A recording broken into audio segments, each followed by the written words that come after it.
So you present the case now. Okay, sir. A 45-year-old merchant presents with complaint of fatigue, lethargy, tiredness, night sweats, and fever. His job takes him all across the country. He has lost 6 kg weight and has dragging sensation in abdomen. On examination, he does not have anemia, jaundice, lymph node enlargement, no stigmata of chronic liver disease. Spleen is enlarged 12 centimeters below the costal margin with no tenderness or hepatomegaly. That is a history. Okay. Yes, sir. So what are the possibilities that comes to your mind? Since there is fatigue, lethargy, tiredness, night sweats and all, first will be TB. Fever, first possibility is TB. Fine. And malaria. Acute malaria, you get just palpable spleen. Chronic malaria, you get large spleen. Which one you are meaning here? Chronic. Chronic malaria. Okay. Yes. Then. HIV. HIV can produce splenomegaly, but huge spleen is not very characteristic, unless complicated by lymphoma. Okay. Okay. Then leukemias. Which leukemia produce huge splenomegaly? CML. CML. Okay. You consider that possibility also. Yes, sir. Okay. Next one. Any other?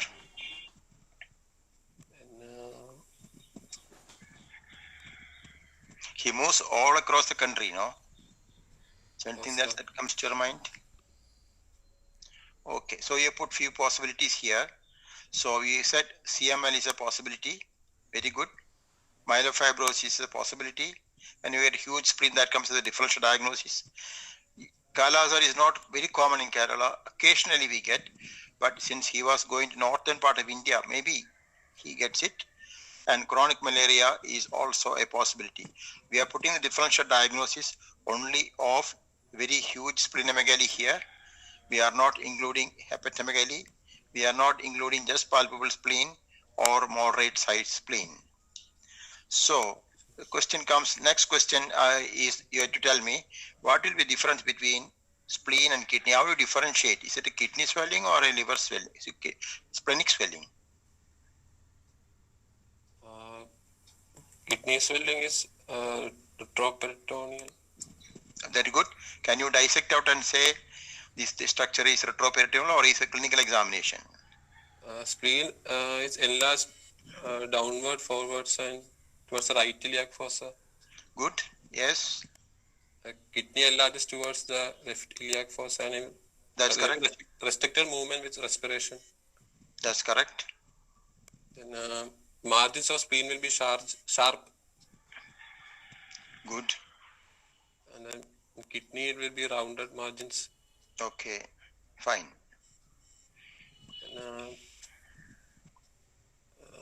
And they cannot get above the swelling in case of spleen.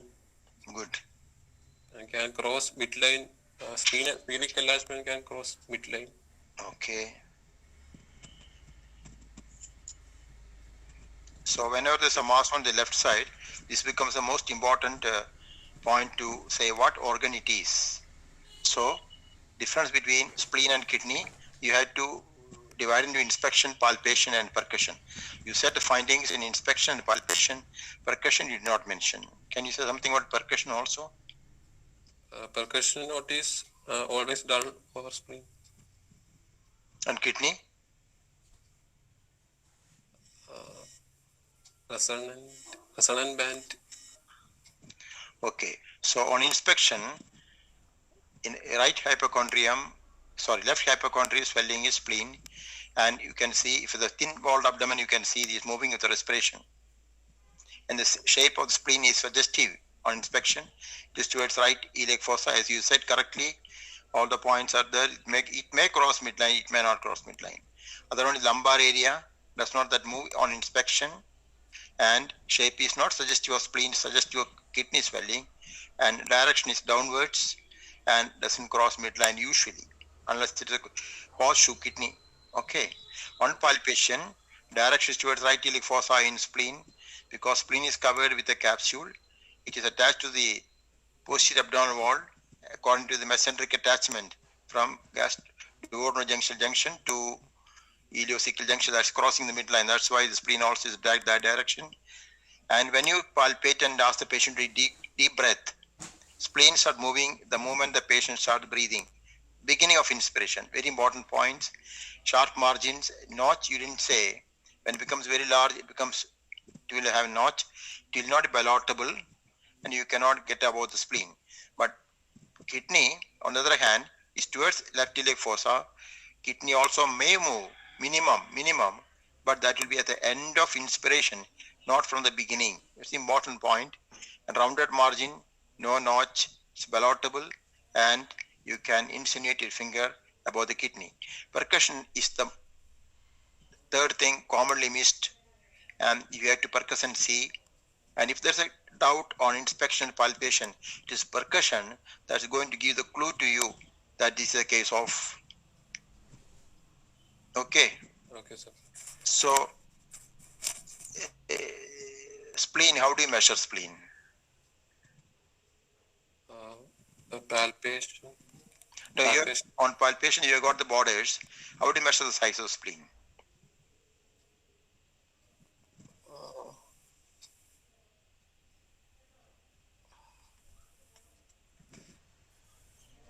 Along the long axis of the spleen.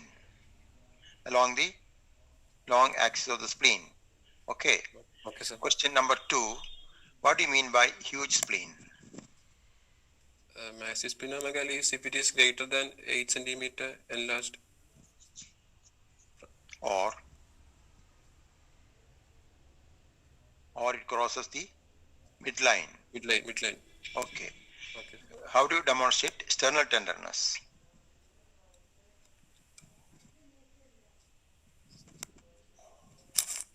How do you demonstrate?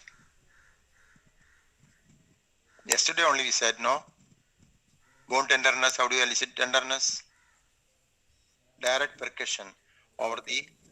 Okay. Direct percussion over the sternum. Okay. How do you explain the signs and symptoms of this patient with your diagnosis you have mentioned?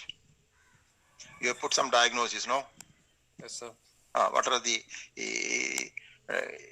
diagnosis you suggested, and how do you explain the symptoms and signs? This patient has a dragging sensation in the abdomen. So that can be explained by splenomegaly. Okay. Okay.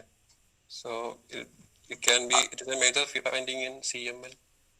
Okay, you said it can occur in other conditions also, no? Myelofibrosis, chronic malaria, Kala Azar, all of them can have fever. Now, can CML have fever?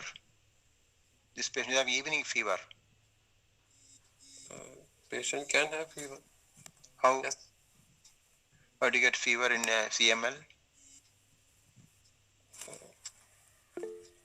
Production of interleukins. Okay. It is a high metabolic turnover that produces the problem. Okay. High metabolic turnover creates a problem. That's why you are having weight loss. Okay. And you have got fever. The fever should not mislead you to an infection. This particular patient had bone tenderness. So first possibility comes as hematological problem. Okay. Okay. It's a common rule that when spleen is enlarged in isolated fashion, think always about hematological problems. But in hematological problems also, you can have hepatomegaly. So hepatosplenomegaly, you can have massive splenomegaly. But massive splenomegaly can also occur alone. But by and large, concentrate on hematological system when there's isolated problem. Okay. Now, fever, fatigue, weight loss, dragging, everything can be explained by CML. Can you explain these symptoms and signs with the malaria? Yes, you can. With the Kala Azar, you can. Yes. Right? Yes. So, tuberculosis, what is tuberculosis? In tuberculosis, there will be lymph node enlargement. Need not always be. There can be primary abdominal tuberculosis. Primary abdominal tuberculosis can take 3 fashions. Nodules in the abdomen, retroperitoneal lymph nodes. It can affect the intestine as such, producing strictures. If it's hyperplastic variety, if it's ulcerative type, it can produce diarrhea, or it can be peritoneal involvement. Peritoneal involvement can produce ascites, or it can have ancestor fluid collection, or there may be thick mesentery, peritoneum, and they can all put together become a big mass called mesenteric mass. That's also possible in, but huge splenomegaly is not a favorable point. Okay, once you have put the differential diagnosis, you are going for investigations.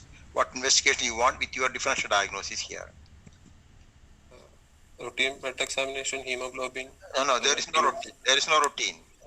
Okay. What blood examination you want? Which blood examination you want? Hemoglobin, peripheral smear. You want hemoglobin blood count you want? Yes? Yes. What else you want? Peripheral smear. Peripheral smear you want. So this is a blood count result.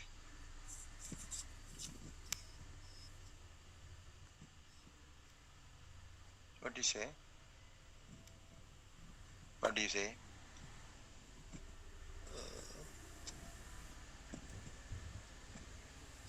Right. Can you read the count? Hemoglobin is 12 grams. White cell count is 50,000. Platelet count is 5 lakh. 5 lakhs. Blast is 1%. 1%. Basophils 12%. 12%. Eosinophils 12%. 12%. Myeloid 80%. 80%. So you have got this blood count. So what do you do next? You want peripheral smear, is it? Yes, sir. Okay. So bone marrow you want? With this bone marrow. With this blood count, what is the diagnosis you make or differential diagnosis? CML. CML is a possibility. And myelodysplastic syndromes. Myelodysplastic syndrome, can you have 1.5 lakhs white cell count and thrombocytosis, this much immature cells. It is characterized by cytopenias, no, rather than cytosis, no? Okay, sir. That's right. So what do you do next?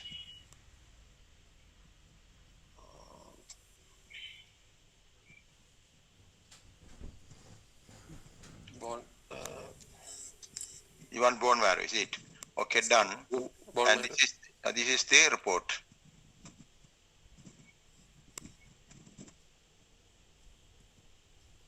Can you read, please?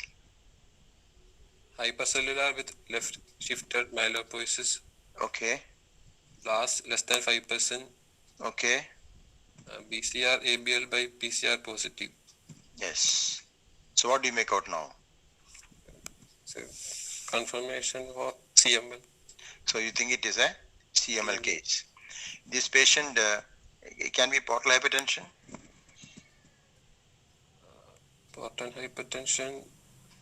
It is given that there is no history of chronic liver. No stigmata of liver disease. Stigmata need not be present everywhere. Anyway, liver function was tested. It was found to be normal.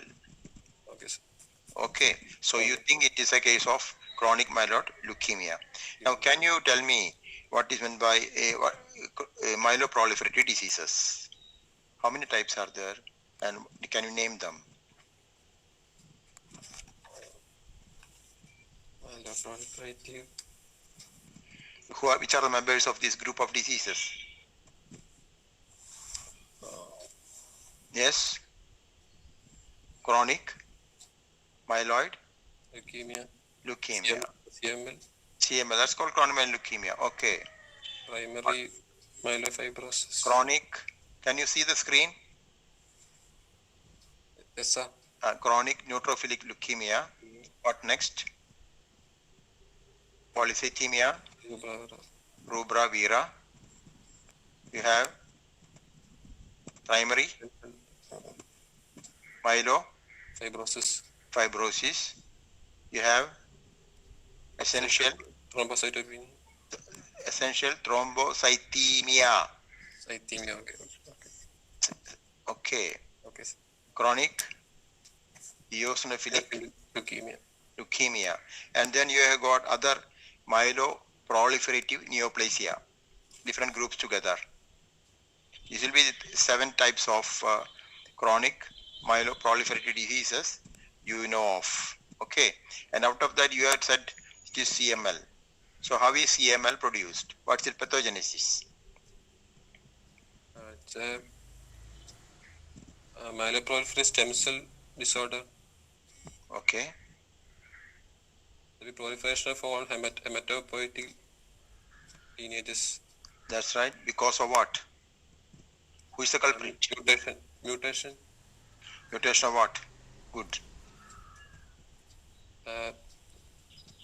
BCR-ABL fusion gene. Yes, what is BCR-ABL fusion gene?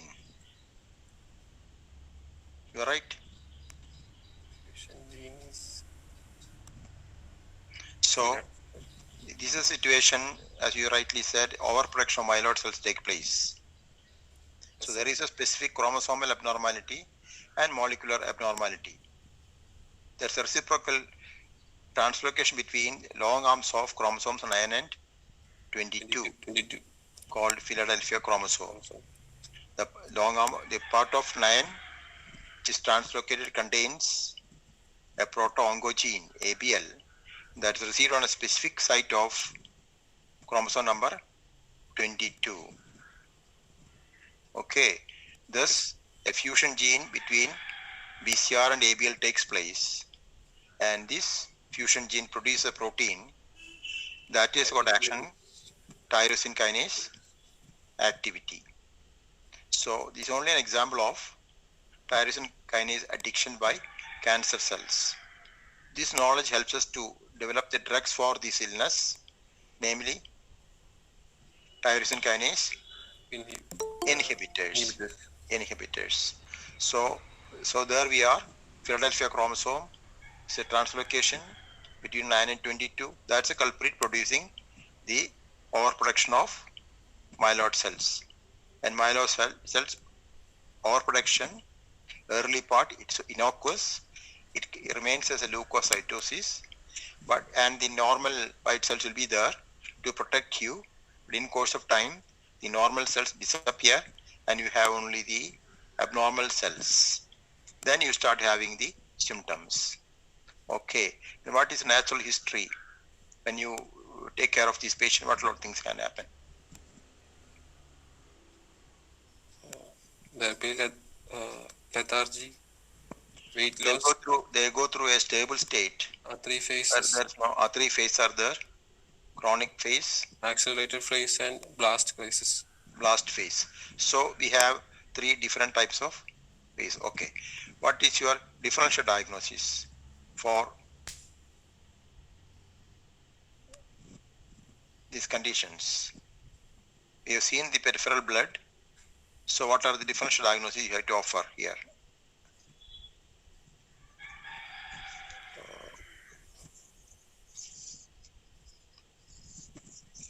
You have got something called leukocytosis. So can this be leukocytosis? Yes, sir. Why do you say leukocytosis? Leukocytosis is when there is a source of infection and count is less than 20,000, 30,000, 40,000. Okay. And leukemoid reaction is again a serious situation. It may symbol whooping cough, tuberculosis, but count is very high. Leukemoid reaction can go up to 50,000. Above 50,000 is not leukemoid reaction. So leukemoid reaction, you will demonstrate toxic granulations in the neutrophils. Reactive leukocytes also you may find toxic granulation in the leukocytes. And leukocyte alkaline phosphate is commonly raised, and platelets are not affected in these 2 scenarios. So you can easily differentiate between these 3. Okay. Other myeloproliferative diseases we said. Polycythemia, how to differentiate?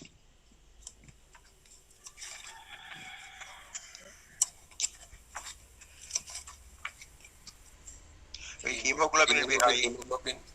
packed cell volume will be very high. Very high. Essential thrombocythemia, isolated elevation of platelets are expected. Okay. And Sir.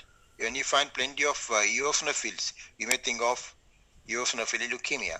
Anyway, once you get the Philadelphia chromosome in your side, the diagnosis becomes easy for you, and differential diagnosis is not difficult. So once you have made a diagnosis of CML, how do you proceed to treat this patient? Is there treatment? Yes, sir. What do you do? We can BCR, ABL, tyrosine kinase inhibitors, Tyrosine kinase, what are they? Can you name them? imatinib, Imatinib is very good.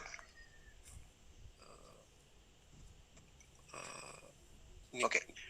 So treatment part, you have got first generation, second generation, and third generation drugs. 3 generations of tyrosine kinase are available. The first one came, imatinib. Usually you use a dose of 400 milligram per day, and you expect majority of the patients to be under control. Second generation tyrosine kinase inhibitors are available, nilotinib and datanib. Okay. Then comes the third generation, ponatinib. Okay. So ponatinib is given only if second generation or mixture of 2 second generations tyrosine kinase inhibitors given doesn't work. So it is a last choice because it got very serious complication like vascular thrombosis. Okay. And still a newer drug is available now which is not acting through tyrosine kinase, non-tyrosine kinase inhibitor, namely omacetexine. So these are the 4 drugs we have with us for time being. Okay. So first generation we have got imatinib. You can give as first line treatment, or you can give again you can go for second line treatment, a combination of datanib, nilotinib, bosutinib, or you may start the patient on second generation drug and then go for datanib, nilotinib. To start with, you can start with second line drug and then go a combination of nilotinib and bosutinib. The basic principle is you use a drug combination where newer drugs are added rather than sticking on to the old drug. Okay. So this is the basic principle of treating these patients. Okay, what is the line of treatment? Outcome you expect in these patients? You expect remission or no remission. So if you give this drug, when do you expect the remission to take place? Commonly within 3 months. So when do you say remission is there? Three criteria has to be satisfied. One is normalization of blood count and the spleen must disappear. Disappear means not palpable, not enlarged. Okay. 2, cytogenetic response has to be there, meaning thereby less than 35% of metaphases contain the Philadelphia chromosome. Third criteria, molecular response, defined as 3-log reduction of the BCR ABL. So these are 3 criteria you entertain to say it is remission. And majority of the patient may go for remission, but of course few will be under the category of not responding at all. And if you will be responding to start with, subsequently the response is lost and you find new mutations coming up and cytogenetic abnormalities also may subsequently develop. They also become non-responders. So how are you going to treat accelerated phase and blast crisis? Both of them will be having more or less same treatment line. Okay. Nilotinib can be administered. No, you already tried first line treatment, second line treatment. Then the patient is going for. So you can add newer drugs, and if the patient does not respond, you can go for cetexin. This is a non-tyrosine kinase inhibitor. You can increase the dose of existing tyrosine kinase inhibitors. You set the dose for each one, so it can be gradually increased, or you can go for transplantation of the bone marrow, allogenic transplantation. And what is the expected course and prognosis of these patients? The course will be 3 to 6 months. Course of the disease. Course of disease. It's a long-standing disease, not 3 months. Okay. It goes for years together. If you look at the literature, it's all follow-up of 9 years, 10 years, 8 years, like that. Not 3 months business. The term chronic myeloid leukemia means it's chronic disease. Okay. Treatment is lifelong administration. You have to follow up the patient indefinitely. The prognosis is good, and few of them will be completely cured with these newer drugs. Okay? Prognosis is very good for majority. Now there are a couple of questions for junior residents. Benny can keep quiet and they will take over. We'll come back to Benny. Name the other malignancies with positive Philadelphia chromosome. Jisa, is Philadelphia chromosome specific for CML, or are there any other diseases where you get Philadelphia chromosome positivity? So it's positive chronic myeloid leukemia, chronic myelomonocytic leukemia. So a subset of acute lymphoblastic leukemia, 1% of adult AML, and few patients with multiple myeloma and non-Hodgkin's lymphoma. 4 conditions are there where you can have positive Philadelphia chromosome.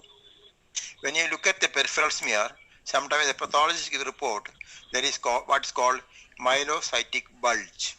What is meant by myelocytic bulge? Don't know, sir.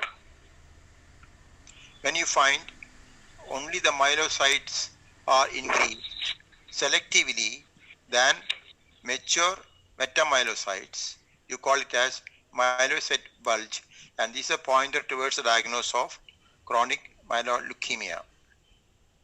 Can you name some prognostic scoring systems for CML? Undergraduates are not expected to know. So there are different types of scoring systems. We are not going to the details of this problem. Okay.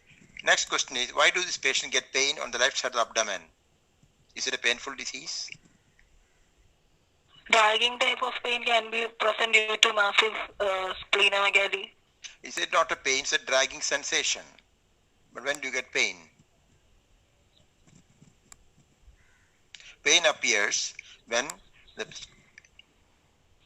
there is a perisplenitis. Why do they get perisplenitis? Is because splenic infarct. Why they get splenic infarct? Because a huge spleen, the blood supply to the periphery is compromised, and you get area of infarct, and above that you get splenic capsule which becomes inflamed, and then you auscultate there and you get what is called as splenic rub. So that's why the patients sometimes get pain, and when there's a huge spleen, you are expected to auscultate for splenic rub. Next question, if spleen size keeps on increasing with the decreasing blood counts, what will be your impression?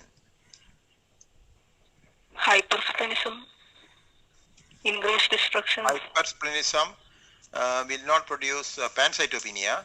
It can, rarely, but in the scenario of these patients, CML, what is a likely thing?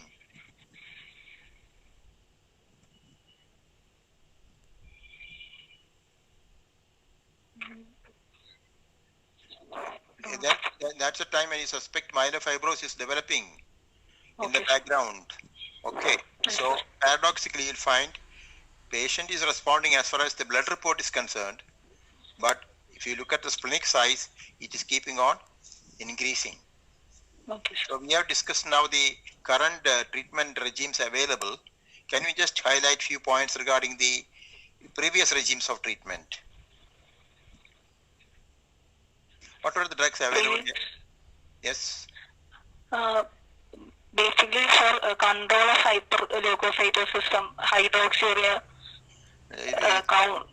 Earlier part, it was all busulfan, which used to suppress or knock down the bone marrow. So we stopped using busulfan. Then we started going for hydroxyurea. It had minimum side effect, but never ever able to completely cure the patient. In between came what's called interferon. That's also tried for some time. Then we could not proceed further. Okay. Okay, sir. So came the tyrosine kinase and the inhibitors, and it has revolutionized the treatment of CML, and patients do very well now with the CML. Okay. At any point of time, they go out of your hand. There's always option for non-tyrosine kinase inhibitors, and then you have got combinations of tyrosine kinase inhibitors, and then you have got chance for allogenic stem cell transplantation as well. Okay. Now, one of the conditions that was not mentioned, but it can produce huge splenomegaly, was tropical splenomegaly. Can you say a few sentences about tropical splenomegaly? What is tropical splenomegaly? How do you diagnose it? How do you treat it? Is it seen in India? What is it? Seen in tropical countries, it can present as isolated splenomegaly. Are we in a tropical country? In India, yes, it can be seen. Are we in tropic or subtropic? Yes, sir. Yes, sir. We are in subtropic. Okay. Subtropic. It's seen in India. Okay. Then? Can manifest its isolated splenomegaly. Yeah, that's exactly what you're saying. It can produce massive splenomegaly. Yes, what else you know about it? Why it is seen in our country? What is the reason? Is the climate or the rain or sun or no? What is the problem? Or food habits? Iron deficiency. What is producing it is tropical splenomegaly? Parasitic infections.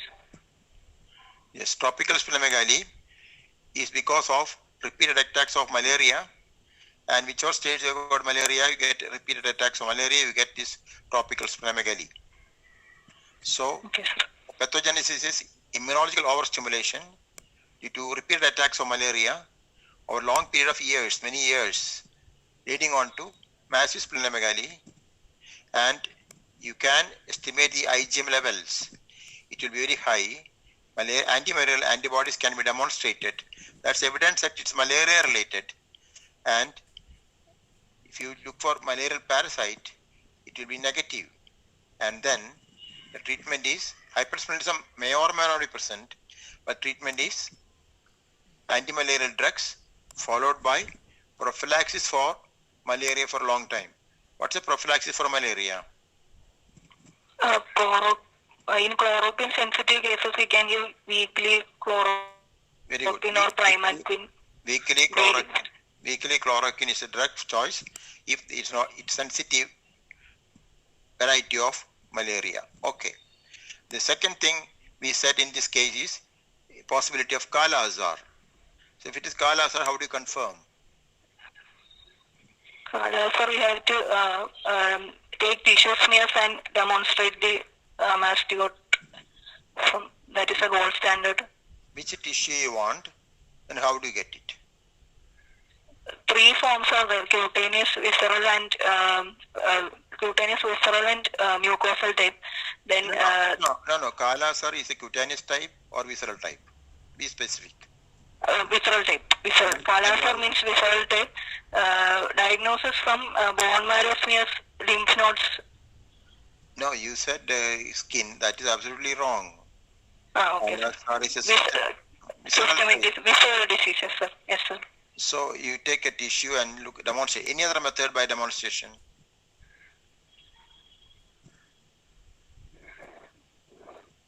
Bone marrow smears. That's what is a tissue. Yes. Which other tissue you are talking about? Lymph nodes. Lymph node. Then Okay. spleen, which is highly risky, but we can get samples from spleen So also. you demonstrate the parasite from the bone marrow commonly. Yes, So sir. all the spleen is enlarged. Splenic aspiration is possible. Mortality of splenic aspiration is very high. Minimum amount of blood lost in by splenic puncture is 250 ml, and patient may die of the procedure. So commonly you go for bone marrow, direct demonstration, or you can culture it in a media called as, what is the name of this media? NNN media. What is the full form of NNN? You learned in microbiology classes. NNN. George Winnie, would like to help? Are you here? George? Yes, sir. Yes. Yes, sir. What is it? NNN. Don't know, sir. Novi, Neil, Nicole. Novi, Neil, Nicole. NNN media. And Neil is McNeil actually. So just to remember, put as NNN media. Last is serology. What are serological tests you know in Kalas or Benny?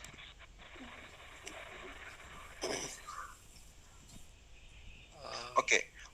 Serology is by different types of techniques or demonstration of antibodies, and there are indirect techniques of doing Chopra's test. Different techniques are there that you have to go through that. Okay. Over to Jisa. How do you treat cancer patients? Sir, we can give amphotericin, then pentavalent antimony containing preparations. No, here tell me what is my liposome? What is the liposome? It's a fat molecule. What does it do?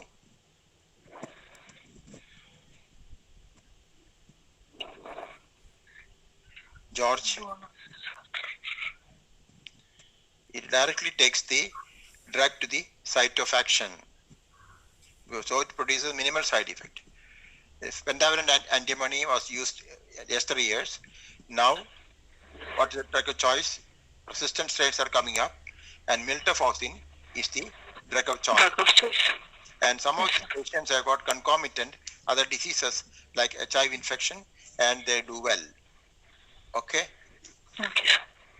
So, any questions by students? Please ask any questions if you got.